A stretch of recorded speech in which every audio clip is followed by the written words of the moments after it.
I'm sure. I'm trying to think of who I'm even talking to when I say this, because it's such an obviously stupid fucking point. Whether you agreed or disagreed with the BLM riots, okay, you're talking about a huge series of riots that were driven by a couple different big factors. One was probably the fact that everybody was inside because of COVID. People were bored as fuck, okay? Probably had a decent amount to do with it. One, and then two, the general feelings in the country related to police violence. And then three, this new thing of getting videos now of watching people being, killed by cops on camera.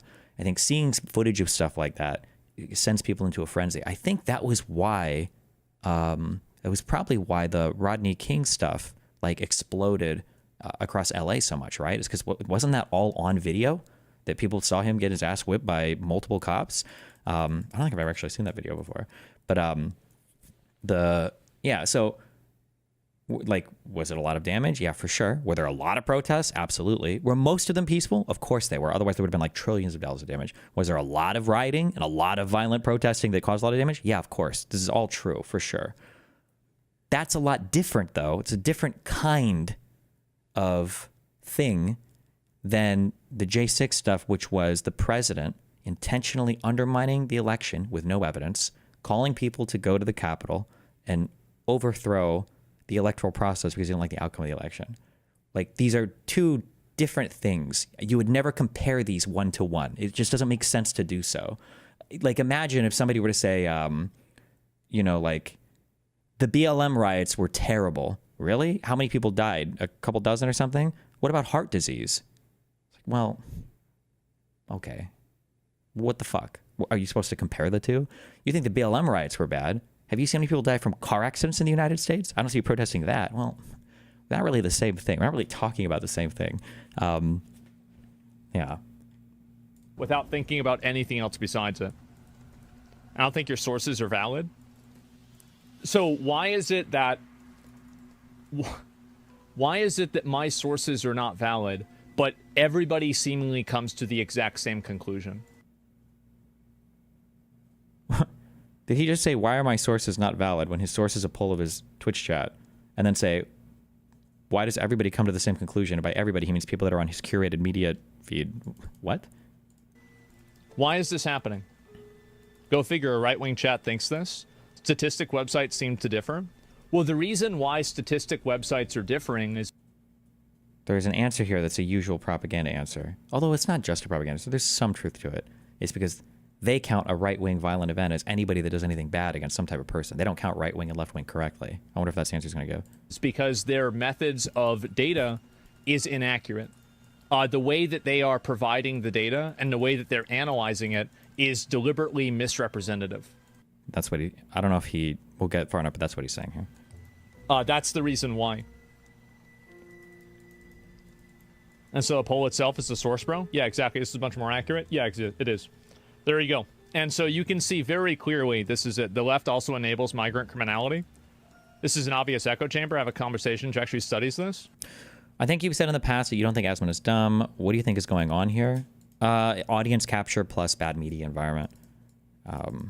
Yeah, same thing. The Coleman Hughes guy, I think, was a good example. The Coleman Hughes guy seems genuinely pretty intelligent. The Tom Bilyeu guy seems genuinely pretty intelligent. These are decently high IQ people that can entertain complex thoughts, but they get captured into such horrible media bubbles, and it's just, yeah. Well, I don't need to have a conversation with somebody. All I have to do is open my eyes and look what I've seen in the media for the last 5 years. What company have right-wing people targeted and burned down dealerships for or buildings for? Right, chamber, I have a conversation which actually studies this. Well, I don't need to have a conversation with somebody. All I have to do is open my eyes and look what I've seen in the media for the last 5 years.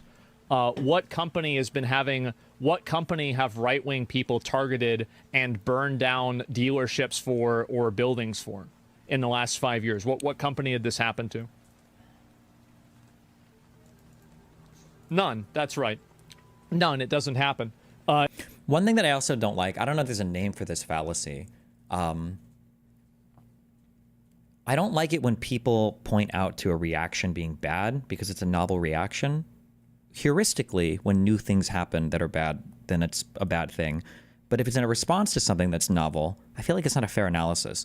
Another really common example of this is when you say, Trump got charged with more crimes than any president in the history of the United States. No one's ever gone after a president like this. Therefore, it must be corruption. And I was like, okay, I understand the heuristic, and that is fair to think that something weird is going on here. But couldn't the novel legal response to Trump be a response to novel behavior? Maybe Trump is like the first president who's just so outlandishly criminal in his behavior. Like, if that was the case, then wouldn't you think that a novel response is warranted? You know? Similar to the Tesla stuff, when you say have leftists ever, or people on the left ever attacked car dealerships before, or I'm sorry, people on the right, have they ever attacked car dealerships before? I don't know the answer now. I think the answer is no. I've never heard of it before. But also, there's never been a president who's had the CEO of a car company be his personal friend, buy a social media campaign or a social media company for him, stump speech and everything to help him win the election, donate millions of dollars to him and help him like tear apart the government. Like, there's just no parallel here, right?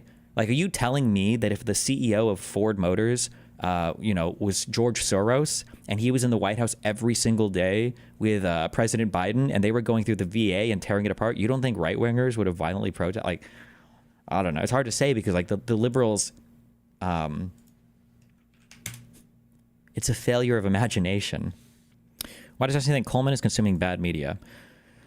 There are these two things that I've like honed in on, and I'm sure my mind will be fleshed out more as I like read more in depth and I do more research, and I'm doing politics full time for a year now. Like, as I watch stuff more and more, there are two kind of like, I don't want to call them fallacies, but like thought problems that I've like identified that are very difficult to talk about and very difficult to perceive unless you're being very deliberate with it. One of these I've talked about both of these. I've talked about the first one a lot, the magnitude thing, right? That understanding magnitude is as important sometimes, maybe even more important than understanding the individual causes of a thing itself, right? Okay, why did this person die? Well, this person died because they had lung cancer, they had COVID, they had high blood pressure, they had a bruise from hitting their shin on a table, and they got shot in the head with an AK-47, all right? Okay, well, we have 5 things here for all things that maybe kind of contributed to their death, but that the shot from the AK-47, that's probably like the major one. That was probably the really big one, right? Probably more than the other 4, so much so that maybe those other 4 don't even matter that much, right? It might have been a stage 1 cancer or a non-malignant tumor, then you wouldn't call it cancer. The COVID might have been whatever, right? The magnitude stuff is really important. This is especially true when talking about history, where people are like, why did this guy do this thing? Well, here's a quote from a leader. Okay, talk to me about the context. What was going on at that time? What were both countries experiencing at the time? What was the political reality of what was going on? Like, these are things we have to consider when figuring out what were the motivations or causes for a thing, so we can understand the magnitude of the effects. So the magnitude thing is one thing. People that aren't very media literate or literate in whatever they're talking about don't understand the magnitude thing. A great example of not understanding magnitude, for instance, is if you want to cut federal spending, you need to do a systematic or programmatic cut. You need to start cutting programs. If you look at the federal deficit or the debt and you say, how are we going to counter this? Waste, fraud, and abuse. You don't understand magnitude. You're never, ever, ever making a significant cut into even the deficit by targeting waste, fraud, and abuse. That's delusional. You're an idiot. You don't know what you're talking about, right? So magnitude is one thing. And then the second thing was somebody said, why do you think he's in a bad media bubble? The second thing is sometimes people that don't have, there's a question of focus. And I don't know how to express that simply in words. So, but I think intuitively we all understand this. If I were to ask somebody, tell me some bad things that happened around like during all of World War II. Tell me some bad things that happened. And if somebody says, well, it was bad that a lot of Russians were killed in Germany. It was the Dresden bombings were bad. The Tokyo firebombing was bad. And the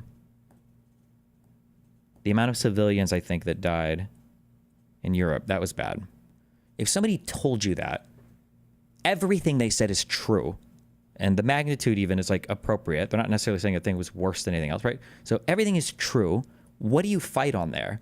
Because in your mind, what you think is like, hold on, why is that your focus? Or how do you not bring up, how do you not mention the Holocaust? That's really weird. How would you not mention that? That's just the what you're focusing on or what your knowledge is about says a lot about your understanding of a situation and how you're trying to come to an understanding of a situation. So when I argue with people, when I look at like Tom Bilyeu, or if I look at like Coleman Hughes, they're not stupid people, and they're not lying about things or not understanding things. But then when I have a conversation with them and I'm like, okay, tell me about why you were unhappy with the Hunter Biden stuff. And they can go through that. Okay, well, tell me why you were unhappy with the Obama drone striking stuff. Okay, they can go through that. Tell me what you think about Trump pardoning the J6 guys. I didn't follow anything about J6.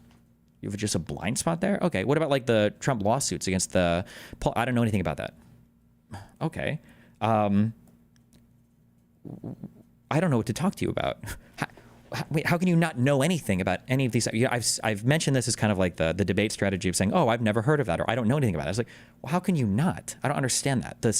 Yeah, I don't know how to explain that second thing, but like the first thing I've noticed for people, but like you can be very wrong on these two things. You can be very wrong on these two things, but you can be very intelligent coded, or I shouldn't say intelligent coded. You can be very persuasive, right? I can tell you that Churchill was like an evil person, and maybe rattle off some facts that maybe are even kind of compelling, but it's a matter of focus and it's a matter of magnitude, because I'm not accurately conveying who is contributing more to the problems in post-World War I or pre-World War II, more specifically Europe, and it's a matter of focus. I'm not telling you the full story. Yeah, these are two huge issues right now that are driving me crazy, and it's present in almost every single person that covers media, but whatever. None. That's right. None. It doesn't happen. So it's willful ignorance. That's the thing. I don't think it's willful ignorance all the time. If you're stuck in a media bubble and you see so much of a thing over and over and over and over again, like for somebody like Asmongold, like listen to what he's saying. These are almost truisms, right? For something like Asmongold, he's saying, why is every single person coming to the same conclusion? He probably feels that way. And when I debate people, right, you guys get mad sometimes if I don't go hard enough on them, or they just seem like really dumb. And I try to explain sometimes to you guys that when I'm saying things to these people, I'm probably the first person that they've ever heard say any of these things in their entire life, unironically. Where I'll say something like, actually, I think that Trump probably wasn't good for the deficit, and I think Biden was probably better when it comes to deficit handling than Trump was. That's going to be a statement that a lot of MAGA or centrist types or conservative types or people that consume like podcast info, they've never heard that statement in their life. So you've got me, who is a random streamer guy, telling them a statement they've never heard in their entire life, and they've got a whole body of media and entertainment that's told them the exact opposite. Why the fuck would they listen to anything I say? You know? And then from there, you'd have to be willing to dig into data and analyze stuff, but it's a lot of work at that point, right? You saw how long it took when I was talking to PF, or PJ Young, what is his name? I always fuck it up. When we had to go through just that one statement by Vivek about the government banning archery classes or cooking classes or whatever, like it took like an hour, PF Young, it took like an hour just to go through that one statement. And that was one statement. And these people are hearing thousands of these types of statements every single day from a ton of different sources, you know?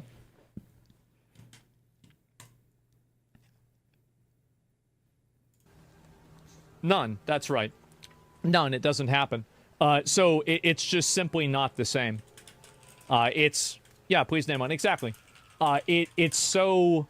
Oh, and then on top of all of that, when it comes to political figures online dealing with other political figures, or at least in the streaming space, or especially in the streaming space, it carries over to the YouTube space to some extent, but it's really bad. Maybe not so much with Vosh anymore, but for Hassan, right? Is when I do give novel arguments, nobody ever actually addresses them. Nobody does a knockdown on anything that I've said. It's either endless pedantry, so like when I'm arguing with Fabian, or sometimes Andrew Wilson, or it's like, oh, this is a pedophile, sex cultist, rapist person who is a Mossad paid shill. Even Finkelstein is spreading the rumor that I got paid by the Mossad, and they spent dozens of hours prepping me. They spent, what did he say, 6 weeks that they spent prepping me for our conversation? Speaking of people you may think are stupid, what was the story? So not only am I fighting against like the bad media environment, all of these kind of like built-in fallacies, presenting novel facts to people, but there's also like active disinformation campaigns. With Destiny and Lex Friedman. Lex Friedman originally wanted me on with Destiny. I said, that's not going to happen. He then contacted me about 3 weeks later, and he said, how about coming on with Benny Morris? I said, fine. Benny Morris is serious. I think his politics are horrible. And Destiny. And at that point, I faced a dilemma, which I'm not afraid to be. And I said, well, and that would be Muin Rabbani. Oh. Why Friedman was so determined that I would be on with Destiny. Now, you might say for broad public interest, but the debate between me and Benny Morris would already have a lot of public interest, especially during the high. So why was he so determined? And that question remains. That question remains. Do you have any? Nope.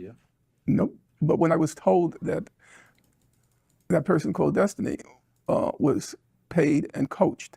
Now, I've made the allegation already. I've said what I just told you. And then that thing called Destiny went on and said, he's looking for a libel lawyer. But nothing ever, obviously, I think the very last thing he wanted to do was litigate this. Well, there are no damages. I think I already said this. It's not. This discovery would be a very uncomfortable thing for him. I've already said publicly that I know that he was paid. I know, but I never said the Mossad. I said, quote, an Israel advocacy group. Oh. Because that's what I was told. And he was paid, quote, a handsome sum. I was also told, quote, that they rehearsed with him for several weeks to prepare him for the occasion. I'd like to get right into. Yeah, it's just like there's just so much shit to always be working through. It's so fucking annoying, but